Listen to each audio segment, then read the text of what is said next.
दर्शकवृन्द नमस्कार। उठौं समृद्धि विशेष कार्यक्रममा स्वागत छ। म प्रमिला खतिवडा। उठौं समृद्धि विशेष कार्यक्रममा आज हामी विशेष गरेर आत्मनिर्भरताको लागि कृषि क्षेत्रमा लगानी भन्ने विषयमा केन्द्रित भएर कुराकानी गर्नेछौं। दर्शकवृन्द, नेपालमा सबैभन्दा धेरै सम्भावना भएको क्षेत्र कृषि हो, तर कृषि क्षेत्र नै यो समयमा भने पछाडि परेको अवस्था रहेको छ। कृषि विकासका लागि चालिएका कदमहरू कमजोर हुँदा यो क्षेत्र भने पछिल्लो समय कमजोर हुँदै गएको छ। कोभिड-19 ले समेत यो क्षेत्र भने प्रभावित हुँदै गएको छ। कृषिले देशको कुल ग्राहस्थ्य उत्पादनमा झण्डै 40% भन्दा बढी योगदान पुर्याएको छ भने अहिले यो अंश 30% मा खुम्चिएको पनि पाइएको छ। 15औं योजना अनुसार 62% जनसंख्या कृषिमै आश्रित रहेका छन्। अर्थतन्त्रको मुख्य क्षेत्र कृषि बहुँदाखेरि पनि देशको समग्र आर्थिक वृद्धि दरमा पनि यसले प्रभाव पारिरहेको छ। दर्शकवृन्द, हामी पछिल्लो समय कोभिड-19 ले विभिन्न क्षेत्रहरू असर पारिरहँदा र विभिन्न क्षेत्रहरू असर पारिरहेकै बेलामा पनि वैदेशिक रोजगारीमा गएका युवाहरू पछिल्लो समय स्वदेश फर्किएको अवस्था पनि रहेको छ। यसैगरी शहर केन्द्रित युवाहरू गाउँमा समेत गएको अवस्था छ। यो अवस्थामा कृषि क्षेत्रमा लगानी गर्ने योजनाहरू के रहेका छन् भन्ने विषयमा केन्द्रित भएर कुराकानी गर्न लागिरहेका छौं। यसका लागि प्रत्यक्ष सम्पर्कमा यतिखेर कृषि विज्ञ रामहरि तिमल सिन्हा प्रत्यक्ष सम्पर्कमा आउनु भएको छ। तिमल सिन्हाज्यू, यहाँलाई स्वागत छ। धन्यवाद। यतिखेर कृषि क्षेत्र विभिन्न कारणले गर्दाखेरि प्रभावित भइरहेको छ। यो अवस्थामा चाहिँ विशेष गरेर कृषि क्षेत्रमा पारेको प्रभाव चाहिँ के रहेको छ? यहाँलाई थाहा छँदैछ, नेपालमा विशेष गरी कृषिको कोभिडको प्रभाव चाहिँ तरकारी जुन यो सडेर जाने वस्तुहरू थिए तिनीहरूको प्रभाव तपाईहरुले विभिन्न सामाजिक सञ्जाल र विभिन्न पत्र पत्रिकाहरूमा नोटिस गरिहाल्नुभयो। त्यस्तै गरी फलफुलको कुरा भनौँ, त्यस्तै गरी कुखुरा जुन छिटो उत्पादन हुने र यसको भण्डारण क्षमता हामीसँग कम थियो, त्यो ती वस्तुहरू नष्ट नै भएर किसानले एउटा मुभमेन्ट स्वरूप बजारमा सडकमा फ्याँकेको तपाईले देखिहाल्नुभयो। त्यस बाहेक अहिले आक्रान्त भएको कृषि सामग्रीहरू जस्तै अहिले युरिया मलको अभाव यहाँहरूले सुनिरहनु भएको छ। त्यस्तै गरी बिउको अभाव, त्यति बेला ट्र्याक्टर यो कृषि औजारहरू हार्भेस्टर भन्छौँ हामी विशेष गरी तराईको ठाउँहरूमा, यी सबै कुराहरूले चाहिँ कृषिको एउटा सप्लाई चेन, एउटा आपूर्ति प्रणाली र मागको दुईटै प्रणालीमा चाहिँ छिन्न भिन्न पारेको हुनाले अहिले अलिकति केही हदसम्म चाहिँ लचिलो भएको र फेरि हिजो आज त फेरि यो लकडाउनका बन्दाबन्दीका कुराले गर्दा फेरि प्रभावित बनेको छ। र त्यति बेला चाहिँ विशेष गरी मैले अघि नै भने चाँडै सड्ने कुराहरूमा चाहिँ ठुलो प्रभाव परेको थियो। आपूर्ति प्रणालीमा चाहिँ यसले ठुलो अवरोध खडा गरेको थियो। हजुर, विभिन्न समस्याले गर्दा हो या किन जस्तो युवाहरू चाहिँ भनौँ न कृषिमा आकर्षित हुन नसक्नुको कारण चाहिँ के रहेको छ? यसको चाहिँ मेन समस्या के छ भन्नुहुन्छ भने कृषिमा लागत जुन हामीले कृषिमा लगानी गर्छौँ त्यो अनुसारको प्रतिफल नआउनु चाहिँ सबभन्दा समस्या कुरा रहेको छ। दोस्रो कुरा, हामीले समस्यामा आधारित भएर त्यसलाई राम्रोसँग कहिलेकाहीँ खोट्याउन नसक्नु पनि एउटा त्यसको समाधानको उपाय राम्रोसँग दिन नसक्नु पनि अर्को हो। जस्तै म तपाईँलाई एउटा उदाहरणको रूपमा भन्छु, यही कोभिडको प्रसङ्गमा हुन त अहिले डाक्टर साहबले भन्नु होला, जस्तै नेपालमा विदेशबाट धेरै युवाहरू आउँछन्। अब विदेशबाट युवा आइसकेपछि नेपालमा धेरै बाँझो जग्गाहरू छ। त्यो बाँझो जग्गामा केन्द्रित भएर हामीले अब युवाहरू आकर्षित गर्न पर्छ भनेर भनेका छौँ। हेर्नुहोस्, यहाँनिर मेरो भनाइ के छ भन्नुहुन्छ भने नेपालमा बाँझो जग्गा कति प्रतिशत छ, नेपालमा कति हेक्टर जग्गा, कति बिघा जग्गा बाँझो छ, त्यो बाँझो भएका जग्गाहरू मध्ये कुन चाहिँ साँच्चै उर्वरा भूमि हो, खेतीयोग्य भूमि हो। सामान्यतया बाँझो जग्गाहरू कम उर्वरा भएका भूमिहरू हुन्छन्। त्यसैले धेरै उर्वरा भएका भूमिहरू बाँझो जग्गा छैनन् नेपालमा। तर हामी लाखौंको संख्यामा विदेशमा रहेका युवाहरूलाई त्यो बाँझो जग्गामा लिएर आएर खेती गरेर हामी कृषिको क्रान्ति गर्छौँ भनिरहेका छौँ अथवा कृषिमा ठुलो रोजगारी उत्पादन सिर्जना गर्छौँ भनिरहेका छौँ। साँच्चै त्यो हामीले मुखले भनेको जस्तै व्यवहारमा चाहिँ सम्भव छ त? त्यो फालिएको जग्गा, हामी कम उर्वराशील जग्गा र त्यहाँबाट उत्पादन दिने, मैले भने एउटा धान खेती गर्ने किसानले साला खाला उसले परालमा त नाफामा पाउँछ, उसले भनेपछि त्यो कृषि उत्पादन त्यहाँ आएर ती युवाहरूलाई मैले सुन्दाखेरि तपाईँको अलिकति पेसिमिस्टिक, अलिकति तपाईँको चाहिँ यो निराशावादी कुरा सुनिएला। हाम्रा योजनाहरू अलिकति ग्राउन्ड रियालिटीमा बसेर, वस्तुगत तथ्यमा बसेर हाम्रा योजना निर्माण भएका छैनन्। जस्तै मैले तपाईँलाई फेरि दोहोऱ्याएँ, कोभिडको चाहिँ सन्दर्भमा, कोरोनाको सन्दर्भमा सबै मन्त्रालयका सबै ठाउँमा हामीले के सुन्यो, सबै मिडियामा के सुन्यो भन्नुहुन्छ भने बाँझो जग्गा र विदेशबाट आएका मान्छे रोजगारी दिने भन्ने सुन्यो। त्यही प्रसङ्गमा तपाईँको हामीले चाहिँ धेरै राहतका प्याकेजहरू पनि लिएर आयौँ।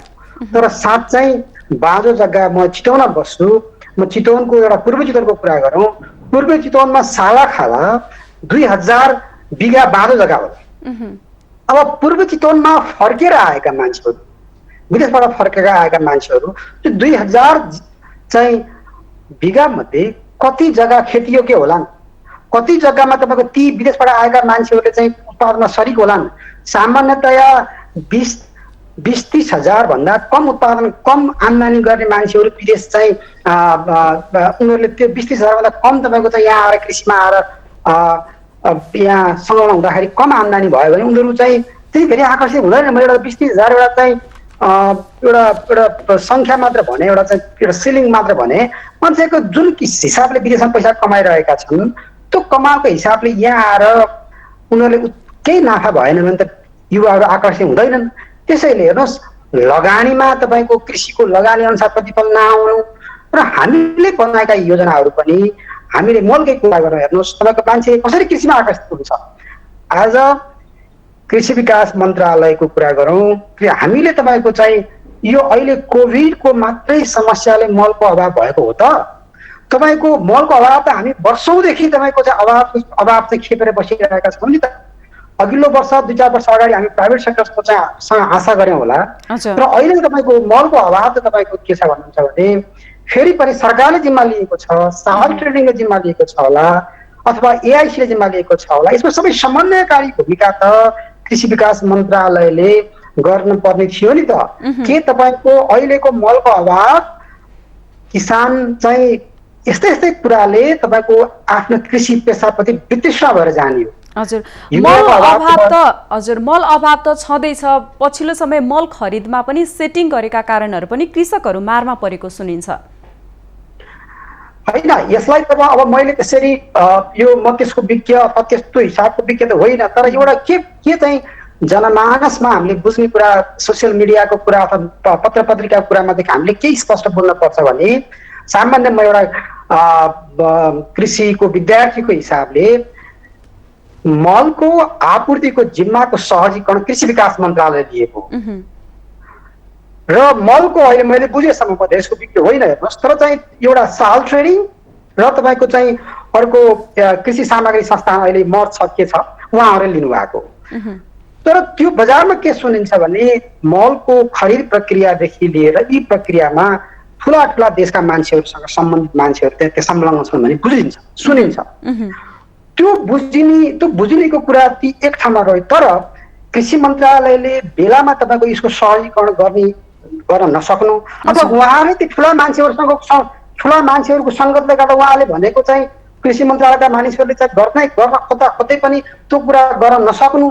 यहाँ त केही न केही छ नि त। यो कृषि विकास मन्त्रालयको अहिले कोरोना मात्र हुँदाको रोग होइन, यो त वर्षौँदेखिको रोग हो।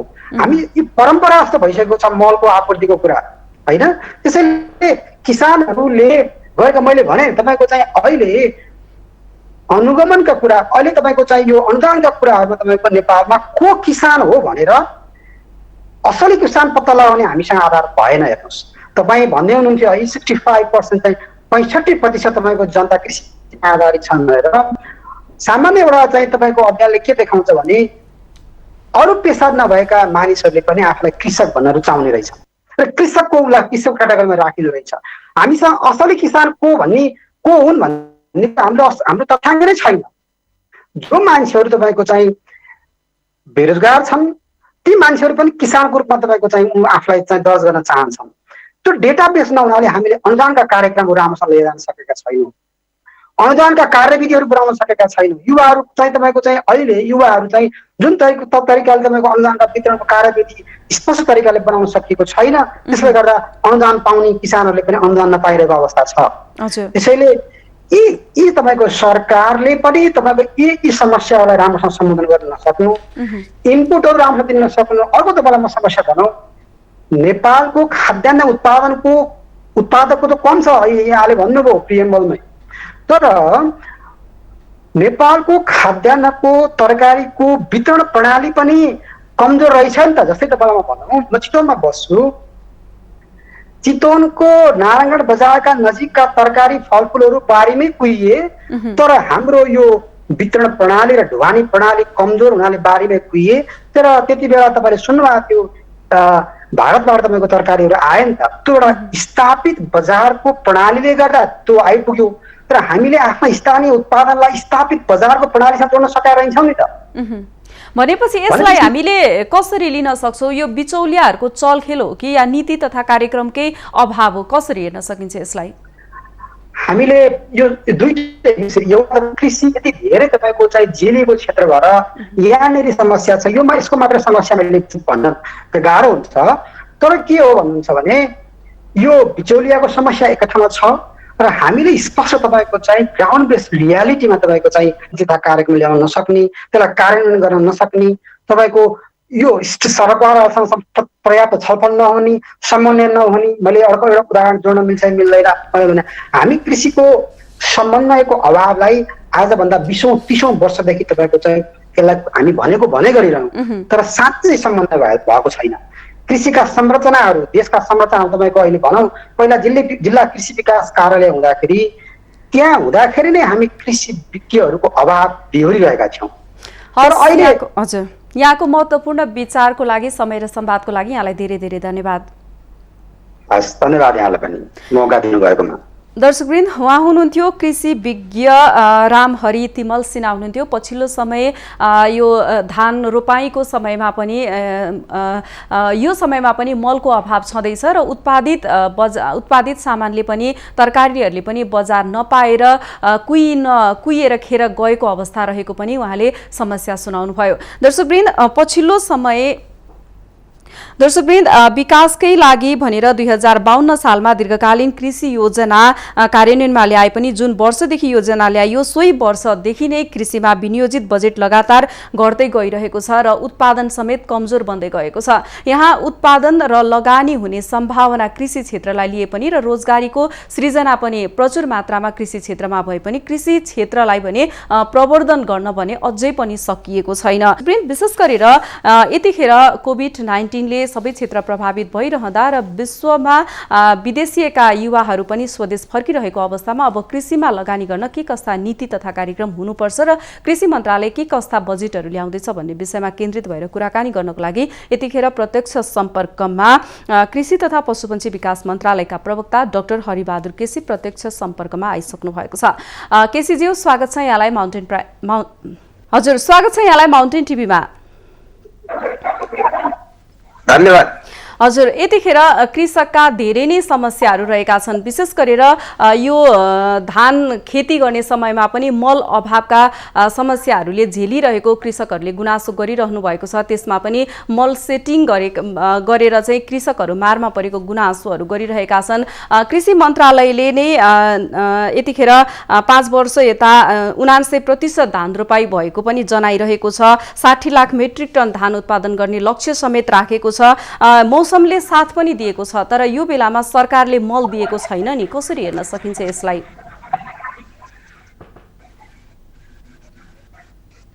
यो कृषकहरूको समस्याहरू त धेरै समस्याहरू छन्। ती कुराहरू हामी समाधान बिस्तारै गर्दै जाने हिसाबले नै काम गरिरहेका छौँ र यसमा यो साल चाहिँ मलको खास गरेर यो 1 महिना जस्तो 3 देखि 4 हप्ता जस्तो चाहिँ हामी कहाँ अलिकति सर्टेज हुन गयो। यो हामीले एउटा के बुझ्नुपर्छ भने हामी सबै विश्वव्यापी रूपमा फैलिएको कोरोना रोगको कारणले जुन लकडाउन अथवा यो विश्वभरि नै बन्दाबन्दीको जुन खालको अवस्थाबाट हामी गुज्रियौँ र अझै गुज्रिरहेछौँ, त्यसको प्रत्यक्ष प्रभाव चाहिँ यो मलको ढुवानीमा पर्यो र मलको ढुवानीका व्यवस्थापन धेरै व्यवस्थापनका प्रयास हुँदै पनि हामी झन्डै 1 महिना जस्तो चाहिँ यसको अलिकति सर्टेजको अवस्थामा रह्यौँ र अब चाहिँ यो अब सुचारू हुने क्रममा छ। सम्भवतः आज नै विराटनगरमा केही मलहरू भित्रिँदैछ र त्यसपछि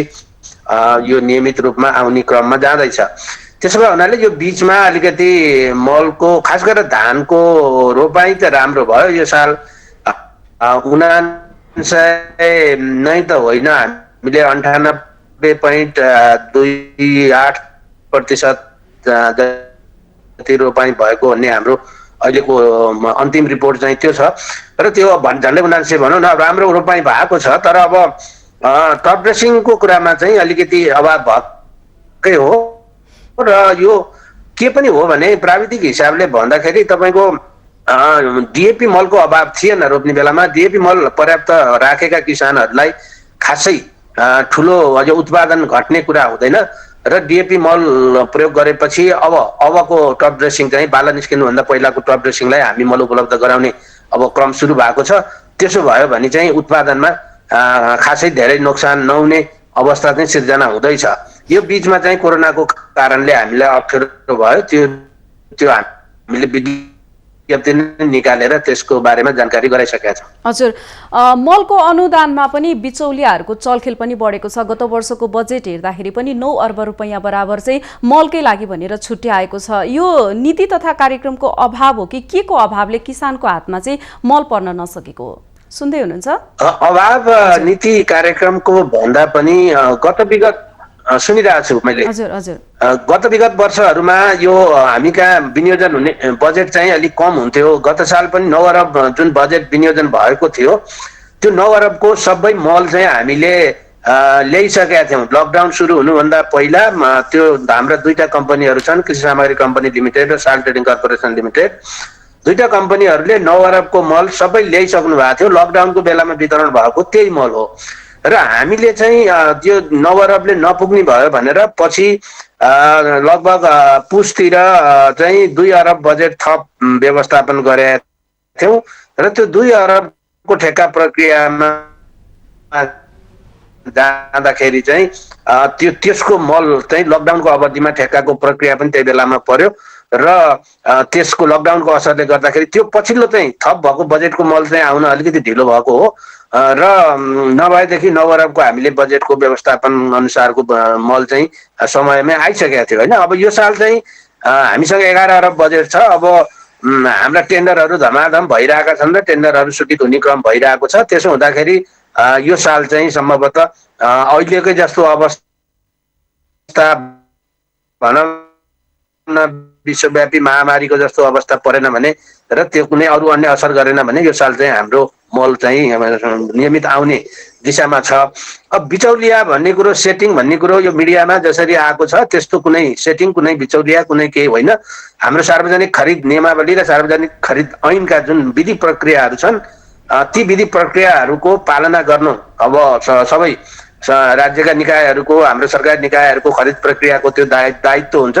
त्यो विधि विधानभित्र रहेर खरिद हुने हो र त्यो विधि विधानभन्दा बाहिर जान कोही पनि मिल्दैन। त्यो विधि विधानभित्रबाट गर्दै जाँदाखेरि अब यो मलका कुराहरूमा चाहिँ अब कहिलेकाहीँ त्यो हाम्रो अन्तर्राष्ट्रिय स्तरबाट ग्लोबल टेन्डरबाट ल्याउन पर्ने हुँदाखेरि केही समय ढिलो हुन जाने हुँदो रहेछ। त्यही भएको हो, अरू खासै त्यस्तो केही भएको अवस्था चाहिँ होइन। हजुर, जस्तै कृषि मन्त्रालयले मल नभएको भनेर विज्ञप्ति निकालेर दुःख मनाएको त छ नै, तर यो अवस्थामा यहाँहरूले 60 लाख मेट्रिक टन धान उत्पादन गर्ने लक्ष्य चाहिँ अब कसरी पुरा होला त? धान उत्पादन गर्ने भनेको मल हालेर मात्रै होइन, यो कुरा चाहिँ बुझ्नु जरुरी छ। मल नहाले पनि धान प्राङ्गारिक खेतीबाट नै उत्पादन त हुन्छ नि। त्यसो भएको हुनाले हो हामीले भने जस्तो अब मल समयमा कति पनि अभाव नभएको भए उत्पादन हल्का केही बढी हुने सम्भावना हुन्थ्यो र गत सालभन्दा हाम्रो क्षेत्रफल बढेको थियो। त्यो त्यो एकदमै राम्रो कुरा हो। यद्यपि युरिया मलको एउटा टप ड्रेसिङ मात्रै नहुँदाखेरि यो लाखौं मेट्रिक टन घट्ने हिसाबको त्यस्तो अवस्था आउँदैन। प्राविधिक हिसाबले हामीले जे पढेका छौँ, जे सिकाएका छौँ, जे सिकेका छौँ त्यो हिसाबले भन्दाखेरि केही कमी होला, तर ठुलो मात्रामा कमी हुने त्यस्तो जसरी अहिले मल नपाएको कारणले भोकमरी नै आउँछ भने जसरी केही मिडियाहरूमा आउँछ त्यस्तो केही हुनेवाला छैन। त्यसो भएको हुनाले उत्पादनमा केही प्रतिशत सामान्य केही घटी होला, तर हाम्रो क्षेत्रफल पनि बढ्या छ। अब मौसम यही अवस्थामा रह्यो, हाम्रो बाला निस्किनु अगाडिको टप ड्रेसिङ भयो, त्यसपछि चाहिँ त्यो धान भित्र्याउने बेलामा वर्षाको कारणले डिस्टर्ब भएन, यावत कुराहरू मिल्यो भने चाहिँ त्यसपछि चाहिँ हामीलाई चाहिँ यो धानको उत्पादन बढ्ने, अब यो सालभन्दा त केही बढ्छ पक्का पनि, र 60 नै नपुगे पनि यो चाहिँ राम्रै उत्पादन हुन्छ भन्ने हामीलाई लाग्छ। हजुर, 34% को हाराहारीमा कृषिमा संलग्न गराउने नीति तथा कार्यक्रममै पनि समावेश गरिएको छ। हाम्रो कार्य र प्रगति हेर्दाखेरि चाहिँ हामीले आधा जनसङ्ख्या कृषि क्षेत्रमा संलग्न गराउन सक्ने स्थिति छ कि छैन? हजुर सुनिरहनु भएको छ? हैन, कृषि क्षेत्रमा त आधा भन्दा बढी जनसङ्ख्या छ नि, 65% जनसङ्ख्या त कृषिमै छ। त्यो कृषिमा नभएको भन्ने होइन नि। हजुर हजुर, कृषिमा त 65% जनसङ्ख्या छ त, आधा भन्दा बढी नै छ नि। हजुर, जस्तो रोजगारी प्रवर्धन गर्न, हजुर सुन्नुभयो? हजुर हजुर, रोजगारी प्रवर्धन गर्न सरकारले बजेटमा पनि भनेको छ हाम्रो आधार कृषि क्षेत्र नै भए पनि कृषि क्षेत्रलाई चाहिँ उपेक्षा गरिएको छ। रोजगारी अब कृषि क्षेत्रबाट चाहिँ कसरी सृजना गर्न सकिन्छ? रोजगारी सृजना अहिलेको यो कोभिड पछाडि राज्यको एउटा प्राथमिकताको क्षेत्र भएको छ। किनभने अब कृषि एउटा क्षेत्र हो, कृषि भन्दा बाहेक अन्य थुप्रै क्षेत्रहरू छन्। अब श्रमको क्षेत्र होला, टुरिज्मको क्षेत्र पनि होला, अहिले अलिकति अप्ठ्यारो भए पनि अरू थुप्रै क्षेत्रहरू, उद्योगका क्षेत्र होलान्, अरू धेरै क्षेत्रहरू यसमा हुन सक्छन्। कृषि एउटा क्षेत्र हो, निश्चय नै कृषि चाहिँ हाम्रो यो परम्परागत पेसा पनि हो र हामीले नयाँ मान्छेलाई कृषिमा ल्याउनको लागि भनौँ न अब त्यति धेरै ठुलो मेहनत पनि पर्दैन, किनभने धेरै जसो अहिलेको पुस्ता करिब अलिअलि खेती गरेर आएको पुस्ता छ, उनीहरूलाई अलिकति प्राविधिक कुराहरू चाहिन्छ, अलिकति पुँजीका कुराहरूमा जोड्नुपर्ने हुन्छ, अलिकति मोटिभेसनका कुराहरू होलान्। जमिनमाथि उहाँहरूको पहुँच स्थापित गर्न सकियो भने त्यसपछि युवाहरूलाई अथवा किसानहरूलाई कृषिमा रोजगारी सिर्जना गर्न अथवा काममा ल्याउन सकिन्छ हैन। यो एउटा राज्यको अहिलेको पनि प्राथमिकताको क्षेत्र हो, कृषि पनि हो। अहिले त्यसै अनुसार चाहिँ काम भइरहेको अवस्था चाहिँ छ। हजुर, कोरोना कहरले देश आक्रान्त छ, वैदेशिक रोजगारमा गएका युवाहरू पनि स्वदेश फर्किएको अवस्था छ। अब युवाहरूलाई चाहिँ कृषि क्षेत्रमै परिचालन गर्न, आकर्षण गर्न, लगानीको वातावरण बनाउन चाहिँ कृषि मन्त्रालयको योजनाहरू चाहिँ के रहेको छ?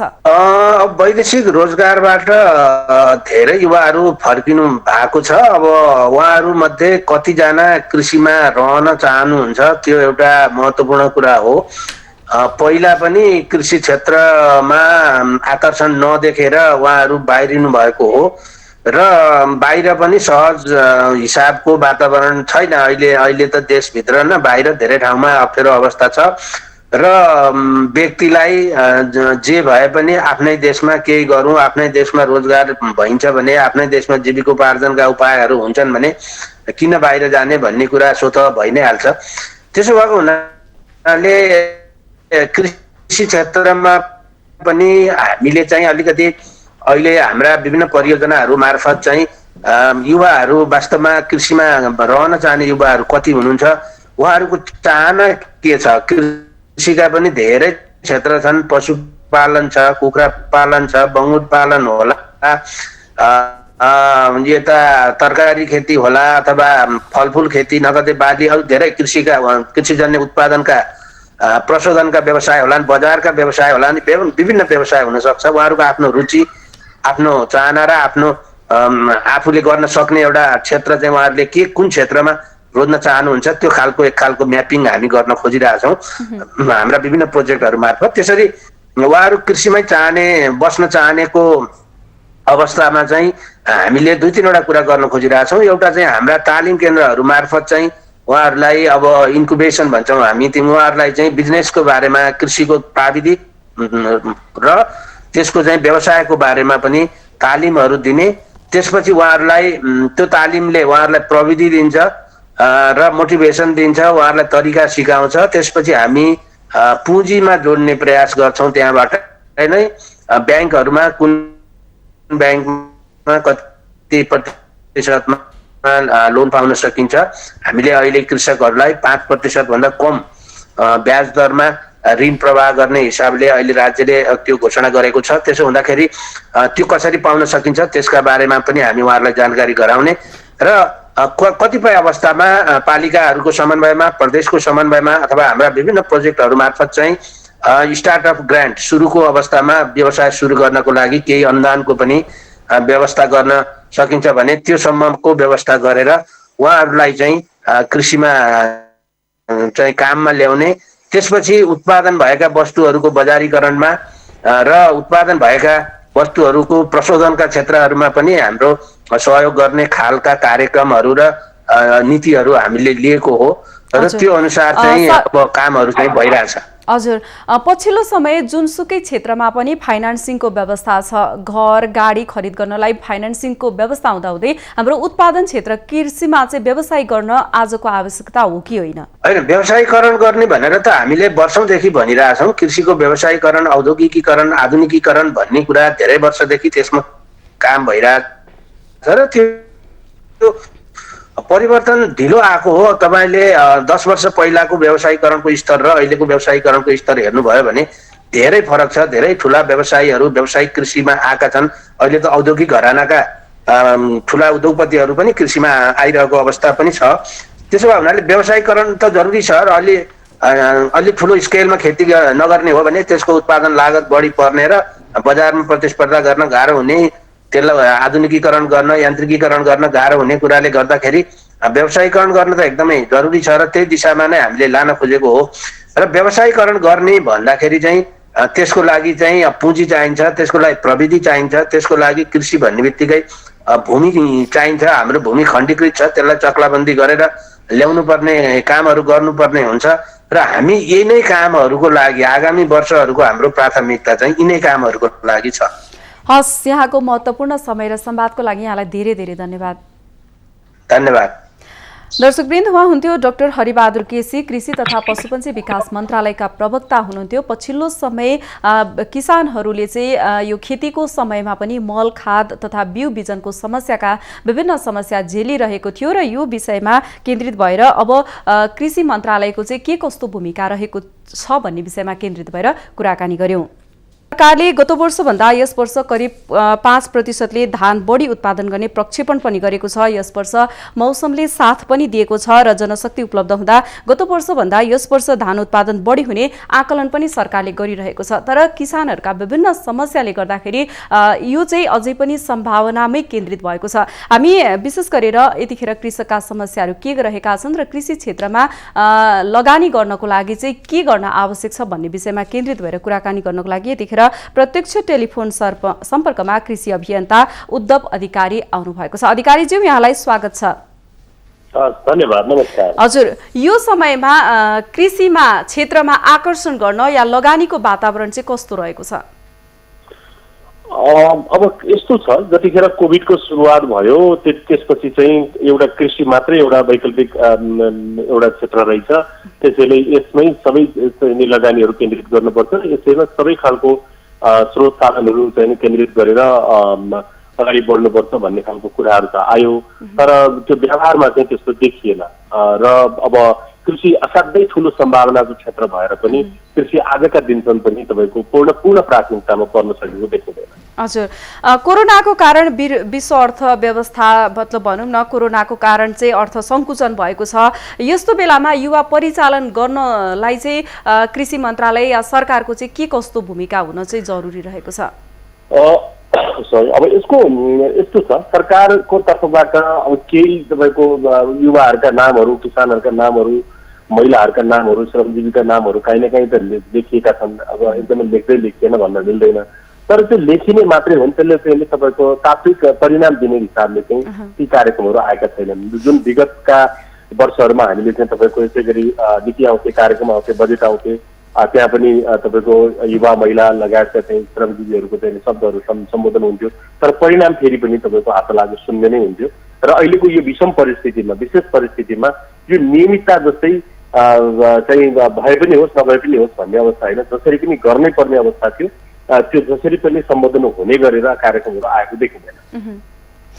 कृषि क्षेत्रमा मतलब पर्याप्त लगानी हुनुपर्ने हो खासमा, तर यो अवस्था लगानी हुने वातावरण बनाउन चाहिँ किन नसकेको सरकारले? होइन, अब यस्तो छ, अब पहिलो कुरो त उहाँहरूमा विवेक चलाउनु पर्यो हेर्नुहोस् होइन। अब अन्त कुनै क्षेत्र चाहिँ नि छैन। अब अहिले सबै क्षेत्र नेपालमा भएको सम्भावनाका क्षेत्रहरूमध्ये सबैभन्दा पहिलो क्षेत्रै कृषि क्षेत्र हो। तपाईँको टुरिज्म अहिले एक हिसाबले चाहिँ तपाईँको कोभिडको मारमा परेको सन्दर्भ छ। अन्य उद्योग धन्दाहरू, कल कारखानाहरू सब बन्द भएका छन्। भएका मान्छेहरू चाहिँ बेरोजगार भएर बस्नु परेको छ। विदेशमा चाहिँ तपाईँको इन्गेज भएका युवाहरू सबै अहिले चाहिँ घर फर्किनुपर्ने अवस्था छ। यो सबै अब एउटा चाहिँ तपाईँको एउटा सम्भावनाहरूको ढोकाहरू बन्द भइसकेपछि सबै खालको एउटा नियमित प्रक्रियामा जुन एउटा मान्छेले चाहिँ एउटा आर्थिक एउटा भनौँ न गतिविधिहरू गरिरहेको चाहिँ सन्दर्भमा त्यो सबै ढोकाहरू बन्द भइसकेको सन्दर्भमा एउटै मात्रै बाँकी रहेको कृषि क्षेत्र थियो। त्यो कृषि क्षेत्रमा चाहिँ तपाईँको लगानी वृद्धि गर्ने हिसाबले, यसलाई प्रवर्धन गर्ने हिसाबले भन्दा एउटा चाहिँ तपाईँको यो के भन्छ एउटा नियमित जस्तै एउटा बिरालो बाँधेर, बिरालो खोजेर ल्याएर बाँधेर श्राद्ध गर्ने एउटा हाम्रो पुरानो स्थान छ। कर्मकाण्डी पाराले आएका छन् धेरै कार्यक्रमहरू। अब यो तरिकाबाट चाहिँ तपाईँको कृषिमा तपाईँको जम्मा 3% मुस्किलले लगानी छ। ठिक छ, अहिले चाहिँ केही लगानीहरू प्रदेश र स्थानीय सरकारहरूले पनि अलि लगानीहरू बढाएको देखिन्छ, तर अब यही ताल हो भने अब फेरि पनि अब यो कहिलेसम्म जाने थाहा छैन। फेरि पनि कोभिडलाई देखाएर चाहिँ भोलि यी कार्यक्रमहरू नियमित अगाडि जान नसक्ने एउटा चाहिँ तपाईँको त्यही एउटा बाटो देखाएर भोलि कार्यक्रमहरू चाहिँ पुरै खर्च हुन नसक्ने एउटा सम्भावना पनि छ। र अर्को कुरा चाहिँ अब यसलाई यो सबै राज्य चाहिँ यतिखेर चाहिँ स्वास्थ्य र कृषिमा केन्द्रित हुनु पर्थ्यो भन्ने लाग्छ मलाई।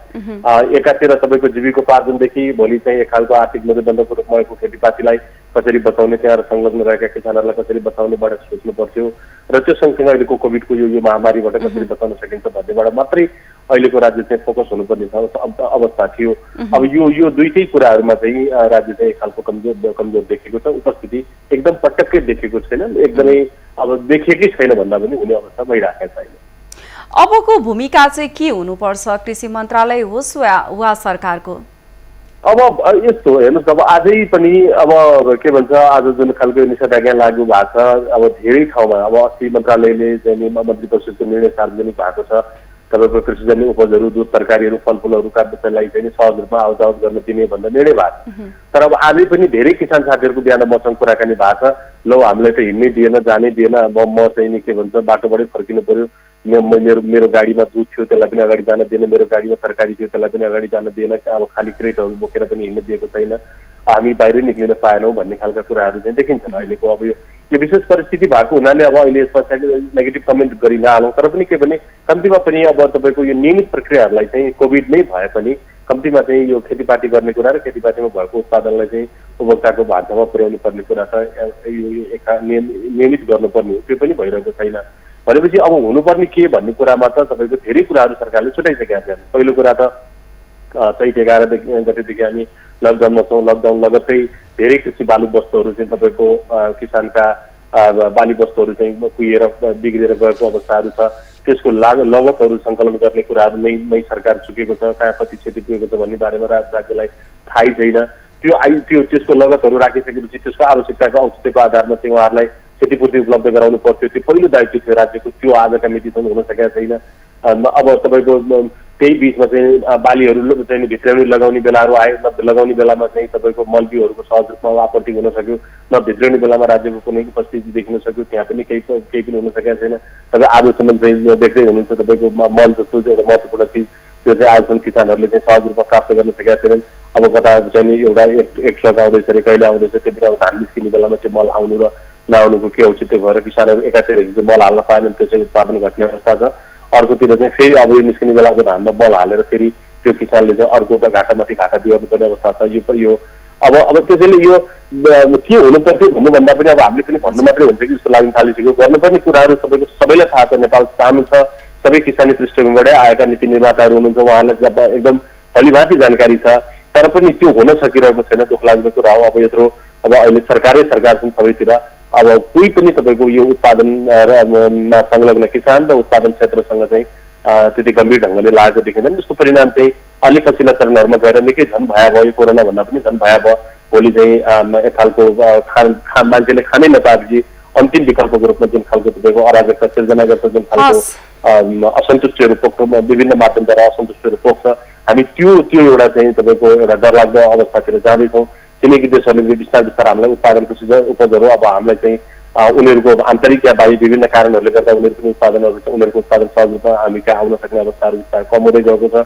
हाम्रा उत्पादनहरूलाई पनि अब अहिले तपाईँको बेलामा पानी परेको छ, खेतीयोग्य जमिनहरू बढेको छ, धानको उत्पादन चाहिँ 5% बढी बढाउने चाहिने खालको लक्ष्य राज्यले राख्दै तपाईँको मलको समयमा तपाईँको मल उपलब्ध गराउन सकेका छैन। अब यो खालि माथिबाट मनसुनलाई हेरेर पानी वर्षेको आधारमा ल अहिले पाली चाहिँ बढ्छ भनेर त्यहाँ बसेर हाइपोथेटिकल खालको गफ गर्नुको के औचित्य हुन्छ र त्यसमा मेरो कन्ट्रिब्युसन कति भनेर राज्यले गर्व गर्ने खालका कामहरू पनि काहीँ न काहीँ हुनु पर्थ्यो। अब तपाईँको प्रधानमन्त्री कृषि आधुनिकरण परियोजना धान जोनहरूमा तपाईँको चाहिँ रोग लागेर चाहिँ किसानहरू त्यहाँ त्यतिकै आक्रान्त देखिन्छन्।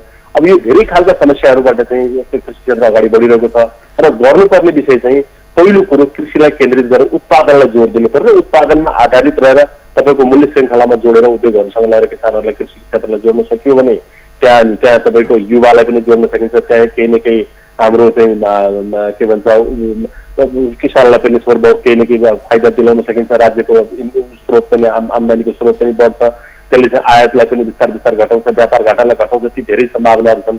अब हामी त्यो लाइनमा नजाने खालि हजुर समय र संवादको लागि यहाँलाई धेरै धेरै धन्यवाद। धेरै धन्यवाद। दर्शकवृन्द, उहाँ हुनुहुन्थ्यो कृषि अभियन्ता उद्धव अधिकारी। पछिल्लो समय आत्मनिर्भरताको लागि कृषि क्षेत्रमा लगानी गर्ने उपयुक्त वातावरण हुँदाहुँदै पनि सरकारको नीति तथा कार्यक्रमले गर्दाखेरि चाहिँ र जुन उत्पादन गरिएको हुन्छ जसले बजार नपाउँदाखेरि चाहिँ विभिन्न समस्या झेलिरहेको कुरा उहाँले बताउनुभयो। दर्शकवृन्द, यतिखेर यिनै विविध विषयवस्तुमा केन्द्रित भएर कुराकानी गर्नको लागि कृषि विज्ञ कृष्ण बहादुर चन्द प्रत्यक्ष सम्पर्कमा आउनु भएको छ। चन्दज्यू, स्वागत छ यहाँलाई माउन्टेन टेलिभिजनमा। पहिलो आधार नै कृषि भन्नुपर्छ, त्यसै उसले चाहिँ कृषि क्षेत्रको आकर्षक र मर्यादित हुनुपर्ने अवस्था हो र यसको लागि चाहिँ खास गरेर हाम्रो नीति निर्माणकर्ता यसको लागि चाहिँ पोलिसी बनाउने पोलिसी निर्माण गर्ने ठाउँमा बसेकाहरू हाम्रो चाहिने विज्ञहरू जुन चाहिँ हुन्छ उहाँहरूले विषयगत अवस्थामा यो अवस्था हेरेर चाहिने नीति निर्माण गर्नुपर्ने अवस्था हुन्छ। अर्को कुरा के हुन्छ भनेदेखि कि यो अहिलेको वर्तमान अवस्था जुन चाहिँ हामीले झेल्नु परिराखेको कृषि क्षेत्रमा छ यसलाई पर्यटनसँग पनि हामीले जोड्नु, एग्रो टुरिज्मसँग पनि जोड्नु पर्ने आवश्यकता छ। यसै किसिमले एग्रो फरेस्ट कृषि वन, यसै किसिमले जडीबुटी, यसै किसिमले हाम्रो चाहिने परम्परागतलाई पनि हामी चाहिने यो निर्वाहमुखी कृषि प्रणाली भयो, यो भयो या भयो भनेर हामीले एउटा गीति कथा चाहिने बनाएको अवस्था देखिन्छ। त्यो पनि होइन, हामीले परम्परागतलाई पनि हामीले अनुकरणमा चाहिने ल्याउनै पर्छ। किनेर कसरी भने हाम्रा पुराना चाहिँ के अरे खरको हुन्थे, जहाँ चाहिँ हाम्रा गोठहरू खोलाको किनारहरूमा जहाँ चाहिँ के अरे वन जङ्गल वस्तु भावलाई चाहिँ के भनेदेखि चरण पास्तरको अवस्था हुन्थ्यो। ती कुराहरू चाहिँ अहिले उजाड भएर अहिले त्यो मासिएर गएको अवस्था छ। हेर्नुहोस्, तिनलाई पनि जगेर्ना गरेर हामीले त्यस्ता चाहिँ के अरे खर्को जस्ता ठाउँहरूलाई पनि हामीले हाम्रो भू परिवेष्टित क्षेत्र छ, हाम्रो चाहिने पहाडी भूभाग बढी छ, यी सारा कुराहरूलाई हामीले चाहिने नाच्दै गएको अवस्था देखिन्छ। यसले पनि हामी कृषि क्षेत्रलाई हामीले चाहिने पछाडि पारेको एक। अर्को अवस्था भनेको हामीले चाहिँ जति आधुनिकीकरण मोडर्नाइजमा चाहिने हामी एउटा के अरे पाइला त राख्यौँ, तर चाहिने हाम्रो चाहिँ जुन पुरानो हाम्रा वंशजहरूको हाम्रो ट्रेडिसनली हाम्रो पुर्खाहरूले चाहिने उत्पादन गरेका बिउ बिजनलाई हामीले नासेर गइदियो हेर्नुहोस्। हजुर अब हेर्नुहोस् त अहिले हामी चाहिँ सबै हाम्रो चाहिँ के अरे जेनेटिक्स उसमा चाहिँ के अरे हामी इम्प्रुभड भेराइटी भनेर गइरहेका छौँ, हाइब्रिड भनेर गइरहेका छौँ। त्यसले गर्दाखेरि पनि हाम्रो चाहिँ उत्पादकत्वमा पनि चाहिँ एउटा के यसले नकारात्मक प्रभाव चाहिँ दिएको अवस्था मैले देखेको छु। मैले पाएको छु मेरो अध्ययनले।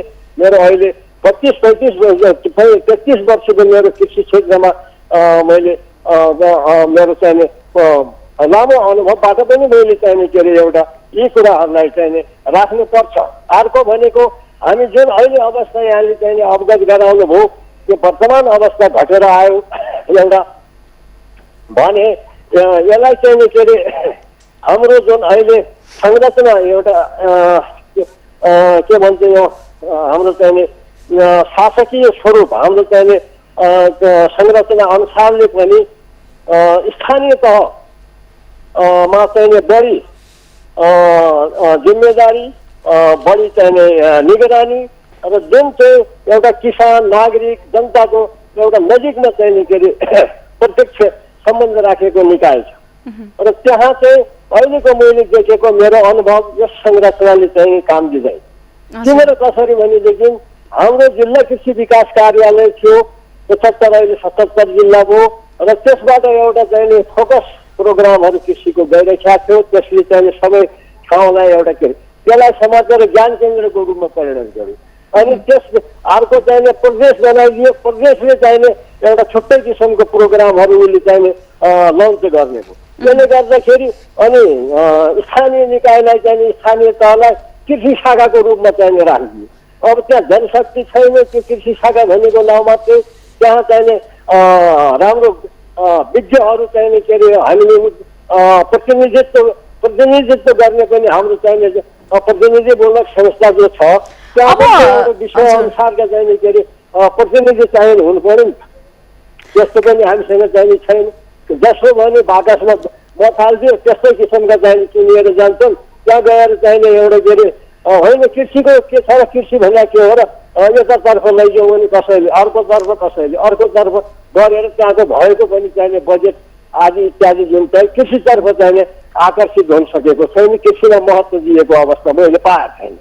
त्यसले गर्दाखेरि पनि हामी कृषि क्षेत्रको चाहिने जुन आकर्षण घट्दो अवस्थामा छ एउटा र त्यसै उसले स्थानीय तहमा जुन चाहिँ मेन पावर हुनुपर्छ। हस्, यहाँको महत्त्वपूर्ण समय र संवादको लागि यहाँलाई धेरै धेरै धन्यवाद। दर्शकवृन्द, उहाँ हुनुहुन्थ्यो कृषि विज्ञ कृष्ण बहादुर चन्द। पछिल्लो समय सरकार चाहिँ कृषि क्षेत्रमा उत्पादन रोजगारीको प्रवर्धन गर्ने विभिन्न प्रवर्धनको लागि कृषि क्षेत्र नै प्रमुख भए तापनि यसको नीति तथा कार्यक्रम नै प्रभावकारी नभएको गुनासो भने गर्नुभएको थियो।